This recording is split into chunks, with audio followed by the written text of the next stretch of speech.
Hello दोस्तों, मैं हिमांशु गुप्ता और आप देख रहे हैं लॉजिक पॉइंट एजुकेशन। दोस्तों, आज के इस वीडियो में हम लोग क्लास 12th के प्री बोर्ड का मॉडल पेपर सॉल्व करने वाले हैं जो बोर्ड एग्जाम्स के लिए इम्पोर्टेंट है। दोस्तों, आप सबको बता दूं, इस प्री बोर्ड मॉडल पेपर को आप लोग सॉल्व करके जाएंगे तो आप सबकी इतनी समझ विकसित हो जाएगी कि बोर्ड एग्जाम्स में 20 से 30% इस पेपर से आराम से ही फंसेगी। एग्जैक्ट क्वेश्चन भले ना फंसे, लेकिन इसको पढ़ोगे आप लोग इतनी समझ विकसित होगी कि 20 से 30% सिलेबस कवर कर देगा। बढ़िया पेपर है, एकदम बढ़िया पेपर है। आइए स्टार्ट करते हैं। देखिए, आप सब इस वीडियो में स्मार्ट अप्रोच के साथ कापियाँ कैसे लिखते हैं और बोर्ड के पेपर को सॉल्व करने का सही तरीका क्या है, कैसे टाइम मैनेज करें, तमाम प्रकार के क्वेश्चंस का आंसर मिल जाएगा आप सबको। ध्यान से देखिए वीडियो। देखिए दोस्तों, आप सब लोग बोर्ड एग्जाम्स में बैठोगे तो आप सबको कापियाँ मिलेंगी। पहले कॉपियों में अपना नाम भरना होगा, रोल नंबर भरना होगा, पिताजी का नाम भरना होगा, माताजी का नाम भरना होगा, पता भरना होगा, कक्षा भरना होगा, इधर पाली लिखना होगा कि कौन से पाली में हो रहा है एग्जाम्स, और इधर विषय भरना होगा। और प्रश्न पत्र की जगह पे केवल जरूर लिख दीजिए, दिनांक एवं दिन भर दीजिए और पूर्णांक भी भर दीजिए कि कितने का पूर्णांक है। इतना कंप्लीट करने के बाद आप सब लोग स्केल लेके जाइएगा, यानी इंच लेके जाइएगा, जिससे आप लोग लाइन ड्रॉ कर लीजिएगा प्रत्येक पेज में इस तरह से, इस तरह से, ताकि आप सबको बाद में डिस्टर्ब ना होना पड़े। अब फिर उसके बाद कुछ समय बाद आप सबको पेपर मिलेगा। पेपर में सबसे पहले यहाँ अनुक्रमांक लिखिए, यहाँ अपना नाम लिखिए और देखिए कि पूर्णांक है 100 अंक का। इतिहास का पेपर है और टाइम 3 घंटे 15 मिनट का है। टाइम 3 घंटे 15 मिनट बोर्ड्स एग्जाम में भी मिलता है, एकदम फिक्स। ये 15 मिनट से अलग से दिया जाता है ताकि आप लोग 15 मिनट तक केवल ये जो पेपर है, पेपर को एक बार देख लो, पढ़ लो कि हमें कौन से क्वेश्चन आ रहे हैं, हम कौन से क्वेश्चन सॉल्व कर पा रहे हैं, कौन से क्वेश्चन हमें पहले करने चाहिए, कौन से क्वेश्चन बाद में करें अच्छा रहेगा। इन सब के लिए 15 मिनट्स का अलग का टाइम दिया रहता है। देखिए, 2025-26 का ही है, प्री बोर्ड का पेपर है ये। तो आप लोगों को इस हमने हैंड रिटन नोट्स के साथ बढ़िया से सॉल्व किया है और प्लस मैप के द्वारा भी इसमें का क्वेश्चन सॉल्व किए हैं। इतिहास का पेपर है तो इसमें मैप आता है, तो मैप में भी किए हैं सॉल्व हम। आइए स्टार्ट करते हैं। देखिए, सबसे पहले आप लोगों को खंड क करके बहुविकल्पी प्रश्न आया है। तो बहुविकल्पी प्रश्न टोटल 10 बहुविकल्पी प्रश्न हैं। टोटल 10 बहुविकल्पी प्रश्न हैं। तो इन 10 बहुविकल्पी प्रश्नों को सॉल्व करने का एक सही तरीका क्या है, अगर आप सबको पेपर में के टाइम में ओवर सेट नहीं मिल रहा है तो देखिए, तो डालिए खंड का बहुविकल्पी प्रश्न, ऊपर हेडिंग डाल दिए नीचे, और फिर नीचे डालिए प्रश्नोत्तर नंबर 1, यानी प्रश्नोत्तर पहले प्रश्न का उत्तर है, और इधर लिख दीजिए आंसर नंबर 1, यानी पहले का प्रश्नोत्तर नंबर डाल दे, फिर आंसर नंबर डाल दे कि आंसर पहले का। तो देखिए इसमें क्या पूछा है क्वेश्चंस। मृतकों का टिला किसे कहा जाता है? तो मोहनजोदड़ो को कहा जाता है। तो मोहनजोदड़ो पे टिक कर दिए बढ़िया से। इसी प्रकार से कि डी वाला सही है तो डी लिख के, मोहनजोदड़ो लिख के सही का निशान लगा दी। पूरे के पूरे मार्क्स मिलेंगे और ये स्मार्ट अप्रोच है। इससे बेस्ट स्मार्ट अप्रोच हो ही नहीं सकता।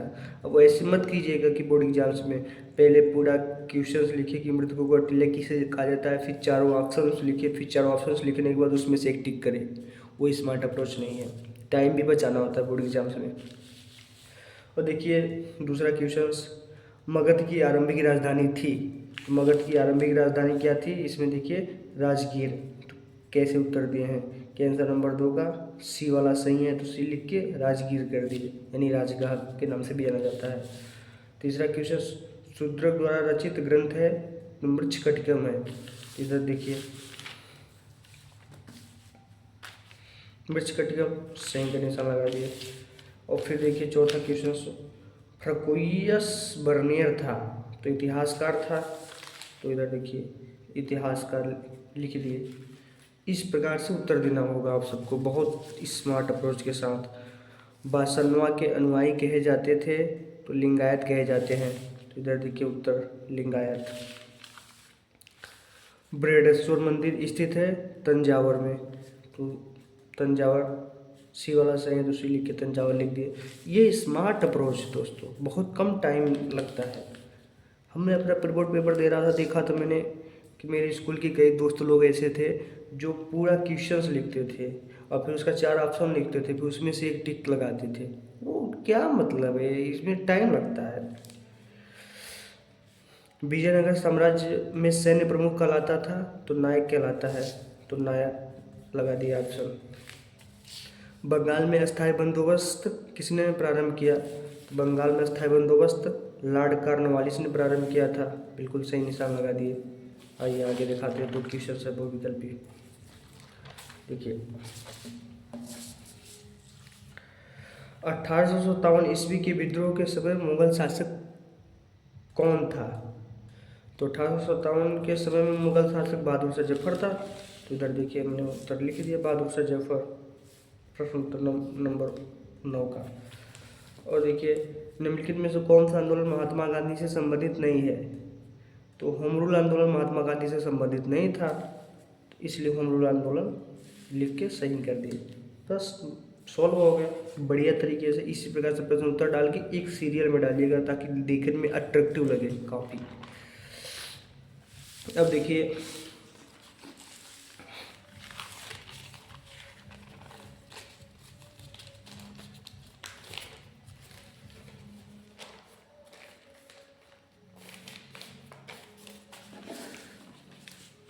देखिए दोस्तों कि खंड क में अति लघुत्तरीय प्रश्न पूछा है, 2 अंकों का पूछा है।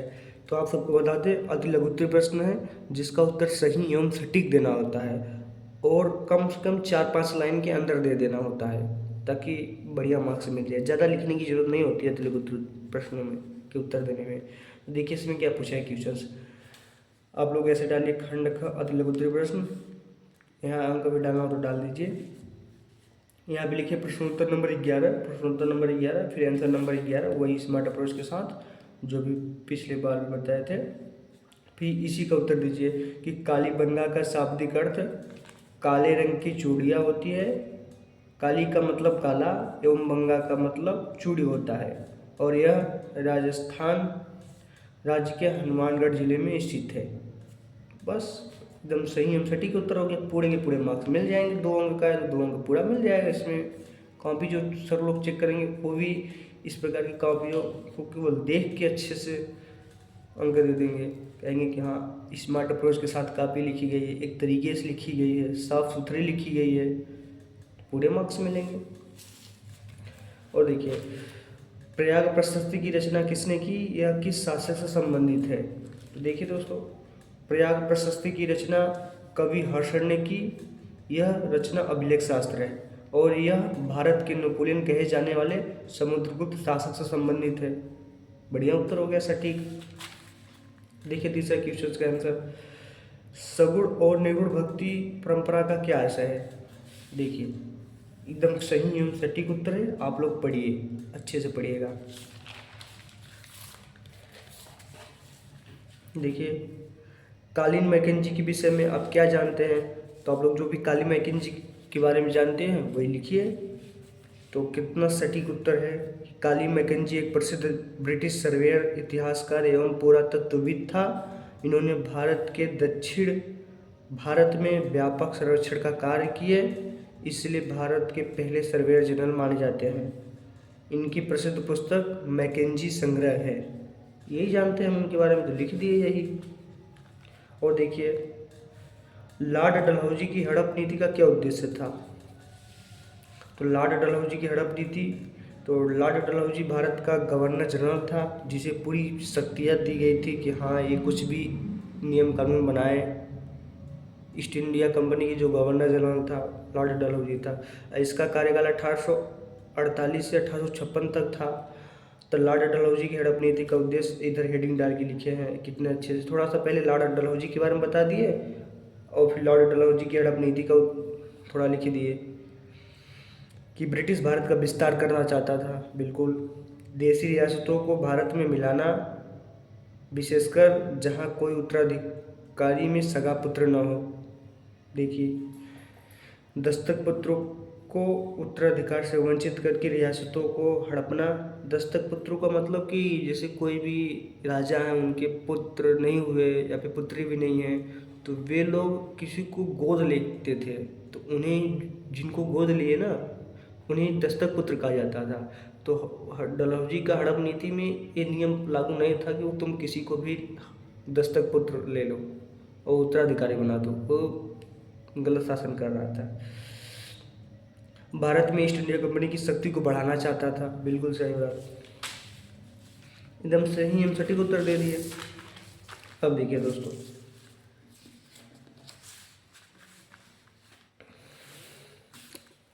देखिए खंड ख लघुत्तरी प्रश्न है, 5 अंकों का है।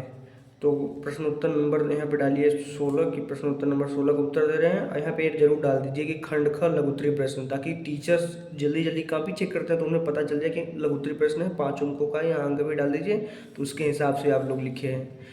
तो देखिए, अगर 5 अंकों का रहे या फिर कुछ शब्द का लिमिट दे दे कि इस शब्द तक लिखो, इतने शब्द तक लिखो, तो उसके हिसाब से लिखना है। और जब कोई लिमिट न दे, लघुत्तरी प्रश्न पूछा रहा, तो 1 पेज आराम से लिखे, क्योंकि 5 अंक का है तो अंक के हिसाब से लिखना पड़ता है काफ़ी हम सबको।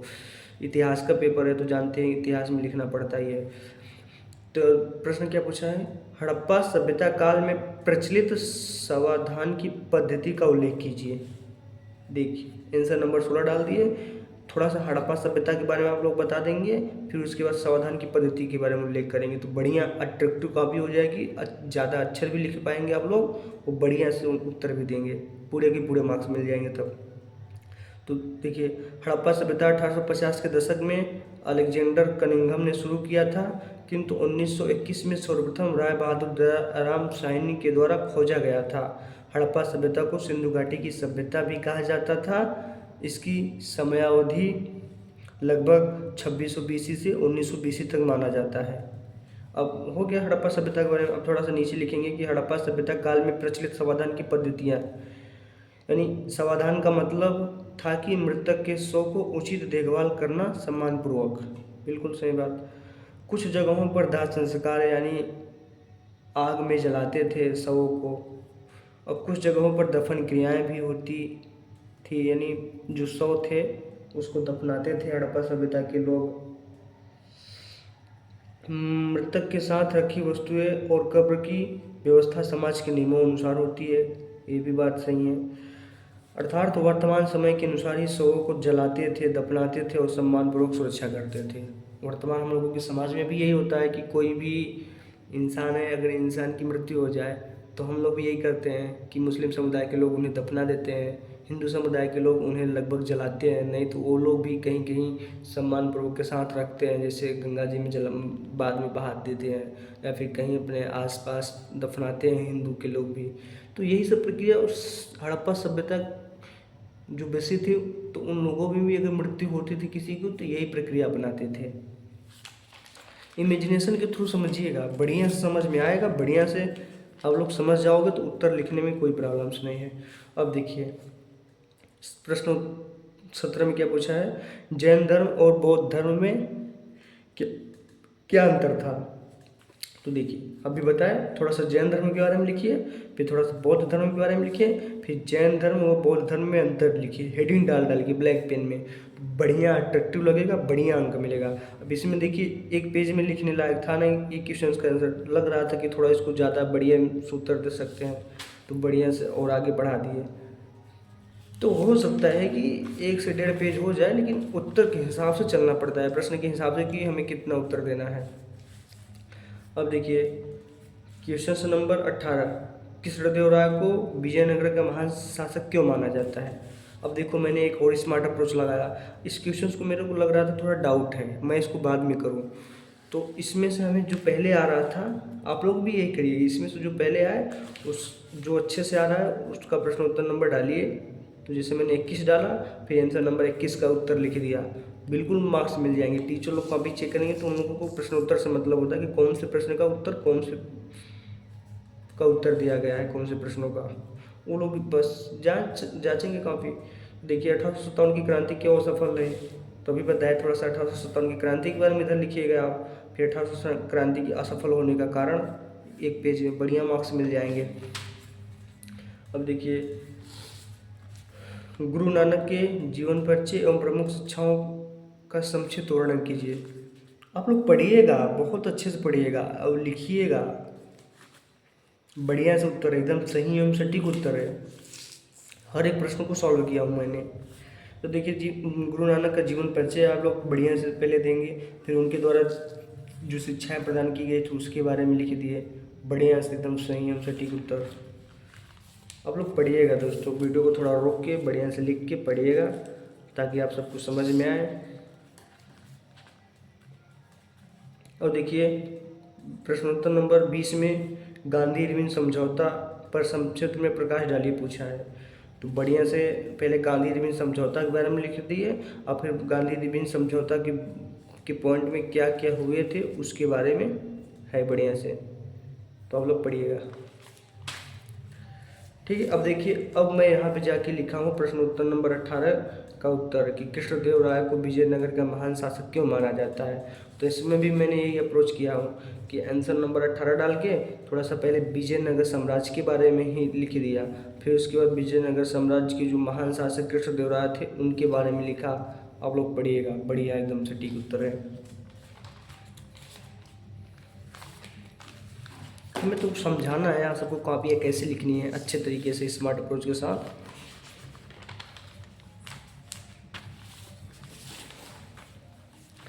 अब देखिए दोस्तों, अब खंड घ करके विस्तृत उत्तरी प्रश्न है, टोटल 10 मार्क्स का है। तो इसमें एक और स्मार्ट अप्रोच लगाना है आप सबको। जो विस्तृत मतलब लघु उत्तरी होते हैं उन सब में तो एक एक ऑप्शन दिया है, ऑप्शन का कोई वो नहीं दिया है, लेकिन इसमें लॉन्ग आंसर है, लॉन्ग का क्वेश्चन आंसर है।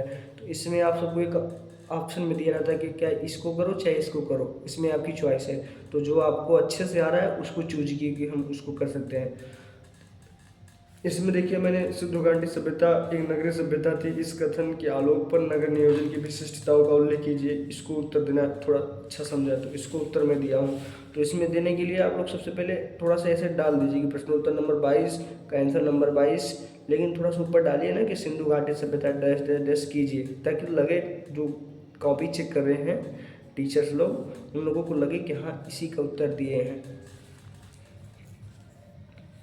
तो देखिए, बढ़िया से उत्तर दे दिए कि सिंधु घाटी सभ्यता एक नगरीय सभ्यता थी। सिंधु घाटी सभ्यता लगभग 3300 से 1300 ईसा पूर्व को प्राचीन भारत की सबसे विकसित नगर सभ्यता माना जाता है, अर्थात शहरों का विकास सुव्यवस्थित था। थोड़ा सा सिंधु घाटी के बारे में लिख दिए। अब उनकी नगर नियोजन की विशेषताओं के बारे में उल्लेख करना है। सड़क एवं मार्ग व्यवस्था, शहर की सड़कें संतुलित ग्रिड पैटर्न में बनी थी तथा मुख्य सड़कें चौड़ी और छोटी गलियां नियमित रूप से बनी थी। बढ़िया से दे दिया उत्तर, 2 पेज में लिखना है आराम से, क्योंकि ये 10 अंक का है ना, तो वही बताएंगे आप सबको उतने हिसाब से चलना पड़ता है। अगर 5 अंक का है 1 पेज में लिख दीजिए, 10 अंक का है तो 2 पेज कम से कम लिखिए। देखिए, दूसरा पॉइंट, नाली और जल निकासी व्यवस्था, यानी हर घर के पास नाली और जल निकासी की सुव्यवस्थित व्यवस्था थी जिससे गंदा पानी बाहर निकल जाता था। ईंटों का प्रयोग, तो नगरों में मानक आकार की ईंटों का प्रयोग होता था। मानक आकार मतलब एक फिक्स था कि ईंट का आकार इतना ही होना चाहिए, लंबाई चौड़ाई उसका फिक्स था।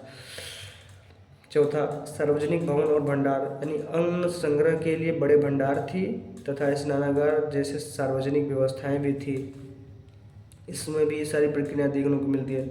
सुव्यवस्थित घर, हर घर में आंगन, कमरे, कुआं और बाथरूम की व्यवस्था थी।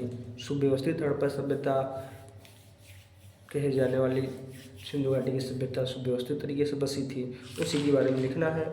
थोड़ा सा इसको प्रैक्टिकली अपने मन में इमेजिनेशन के माध्यम से जानेंगे तो बहुत अच्छे से समझ में आ जाएगा कि वर्तमान समय के हिसाब से सिंधु घाटी सभ्यता के लोग भी नगर की सभ्यता को बसाए थे। देखिए, अब इसमें प्रश्न उत्तर नंबर 23 है, सूफी मत से आप क्या समझते हैं। सूफी मत के प्रमुख धार्मिक विश्वासों में विचारों की व्याख्या कीजिए। एक क्वेश्चन है और प्लस कबीरदास के जीवन दर्शन और चिंतन की स्पष्ट व्याख्या कीजिए। तो हमें इसका उत्तर देना सही एवं सटीक लगा। देखिए प्रश्न उत्तर नंबर 23 डाल दिए, आंसर नंबर 23 कबीरदास जी का जीवन दर्शन डाल दिए। अब उसके बाद में कबीरदास जी के पहले जीवन परिचय हल्का सा दे देते हैं, फिर उसके बाद कबीरदास के द्वारा जो शुभचिंतक थे तो उनके द्वारा क्या क्या सिद्धांत थे समाज के लिए, उन्होंने काम क्या किया, उसके बारे में अच्छे से लिख दिए। तो बढ़िया से आप लोग पढ़िएगा, एकदम संयम से सटीक उत्तर है। 2 पेज में भी है, 10 अंक पूरे पूरे मार्क्स मिल जाएंगे। अब देखिए प्रश्न उत्तर नंबर 24 दोस्तों कि प्रस्तावना भारतीय संविधान की आत्मा है, प्रस्तावना के आधार पर संविधान की विशेषताओं की व्याख्या कीजिए। एक क्वेश्चन है जो हमें आ रहा था, लेकिन महात्मा गांधी द्वारा चलाए गए किन्हीं 2 आंदोलनों का वर्णन कीजिए, ये इसको भी आ रहा था, तो हमें इसको लिखना आसान होगा। तो आप सबको देखना पड़ेगा कि दोनों क्वेश्चन अगर आ रहे हैं तो उसमें से किस में आप ज़्यादा समझ रखते हैं अपनी, किसको आप ज़्यादा अच्छे तरीके से लिख सकते हैं। तो हम इसको लिख सकते थे, इसके बारे में हमने लिखा। तो पहले महात्मा गांधी के बारे में थोड़ा सा लिखा, फिर उनके द्वारा चला गया पहले आंदोलन के बारे में थोड़ा सा लिखा। बढ़िया से एकदम सही हम सटीक उत्तर देने का तरीका यही है। और फिर दूसरा लिख दिए कैसा होगा आंदोलन, बस पूरे के पूरे मार्क्स मिल जाएंगे। अब देखिए दोस्तों आप लोग पढ़िएगा, आप सब लोग देख ही रहे होंगे कि अच्छे तरीके से मैंने लिख रखा है वो आप सबके लिए। देखिए खंड अंग सेक्शन सी प्रश्न नंबर 25 है, तो प्रश्न नंबर खंड अंग डाल दी, प्रश्न उत्तर नंबर 25। इसमें क्या कहा गया है ना कि इसमें जो डेट्स दी गई है ना, इन डेट्स के हिसाब में क्या घटनाएं घटी थी उस डेट के समय में। तो देखिए 321 ईसा पूर्व, आंसर नंबर पहले का कि गुप्त साम्राज्य की स्थापना हुई थी, चंद्रगुप्त प्रथम ने किया था।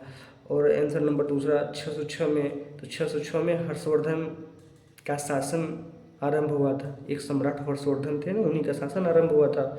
और देखिए 712 में, तो 712 में मोहम्मद बिन कासिम द्वारा भारत पर आक्रमण हुआ था। 1206 ईस्वी को दिल्ली सल्तनत की स्थापना हुई थी, यानी उस दिन क्या घटनाएं घटी थी, क्या विशेष काम हुआ था उसके बारे में लिखना था। और 1526 में पानीपत का प्रथम युद्ध हुआ था। 1707 में औरंगजेब की मृत्यु हुई थी। और 1793 का एक्ट आया था ईस्ट इंडिया कंपनी के लिए, जिससे ईस्ट इंडिया कंपनी भारत में 20 वर्ष तक और व्यापार कर सके अच्छे तरीके से। और 1919 में जानते होंगे जलियांवाला बाग हत्याकांड, बचपन से पढ़ते हैं। और 1939 में द्वितीय विश्व युद्ध की शुरुआत। 1931 में गांधी इरविन समझौता। बस संयम सटीक उत्तर होगी। अब देखिए इतिहास का पेपर है, तो इसमें आप सबको मानचित्र संबंधित प्रश्न भी दिए रहते हैं। तो मानचित्र संबंधित प्रश्न उत्तर नंबर मैंने डाला 26, आंसर नंबर पहले का लिखा। क्या क्वेश्चन पूछा है, सिंधु सभ्यता का वह स्थान जहाँ से जूते हुए खेत का साक्ष्य मिलता है। तो कालीबंगा है, जूते हुए खेत का साक्ष्य मिलता है। और कालीबंगा पड़ता कहाँ है, राजस्थान में पड़ता है। तो देखिए आप सबको मैप में दिखाते हैं, ये देखिए राजस्थान हो गया। आंसर नंबर यहाँ पे पहले लिखिए, आंसर नंबर पहले का राजस्थान में पड़ता है कालीबंगा। इस प्रकार से डिनोट कर दीजिए, पूरे मार्क्स मिलेंगे। ये मैंने इसमें थोड़ा सा ज़्यादा ही कुछ लिख रखा हूँ भारत के बारे में। आप सबको जो मिलेगी एग्ज़ाम्स के टाइम में मैप, वो एकदम साफ सुथरी होगी, उसमें केवल आपको सब क्वेश्चंस का आंसर दर्शाना होगा। दूसरा क्वेश्चन देखिए, वह स्थान जहाँ से महात्मा गांधी ने दांडी यात्रा प्रारंभ की थी। तो गुजरात के साबरमती आश्रम से प्रारंभ किए थे, आंसर नंबर दूसरा। तो देखिए यहाँ पे गुजरात डिनोट कर दिया राज्य, और फिर आंसर नंबर 2 लिख कर दिए कि हाँ साबरमती आश्रम। पूरे मार्क्स मिलेंगे। जरूर ये ध्यान रखिएगा, इस क्वेश्चन का आंसर पहले कॉपी में लिखना है, फिर उसके बाद मैप में भी उत्तर देना है, यही सही तरीका है। वह स्थान जहाँ पर शेख मुइनुद्दीन चिश्ती की दरगाह स्थित है। शेख मुइनुद्दीन चिश्ती राजस्थान में उनकी दरगाह स्थित है, राजस्थान के अजमेर में है। तो देखिए इधर राजस्थान दर्शाए हैं पहले से ही, इधर लकीर खींच के कर दी कि अजमेर टाइप में है। तो आंसर नंबर 23 वह स्थान जहाँ पर लाल किला स्थित है। तो लाल किला नई दिल्ली में स्थित है, आंसर नंबर 4 देखिए नई दिल्ली में। और वह स्थान जहाँ पर चौरा की घटना हुई थी उत्तर प्रदेश के गोरखपुर में। तो इधर देखिए आंसर नंबर 5वां का उत्तर प्रदेश इधर राज्य दर्शा दिए, दिल्ली की जस्ट नीचे पड़ता है, और गोरखपुर बस दर्शाना होगा। आप सबकी चित्र में क्या समझ है उसके लिए पेपर आता है। ओके दोस्तों, आशा करता हूँ आप सबको वीडियो समझ आया होगा अच्छे तरीके से। और आप सबसे रिक्वेस्ट है कि मैंने जितना भी क्वेश्चंस दिखाया आप लोग इसको तैयारी ज़रूर कीजिएगा, लिखिएगा ज़रूर। सारे क्वेश्चंस का आंसर सही एवं सटीक है। ठीक है दोस्तों, अगर आप सबको वीडियो अच्छा लगा हो तो प्लीज़ लाइक शेयर और सब्सक्राइब जरूर कीजिएगा। आप सब दोस्तों का सपोर्ट बना रहे हम पर। Thank you.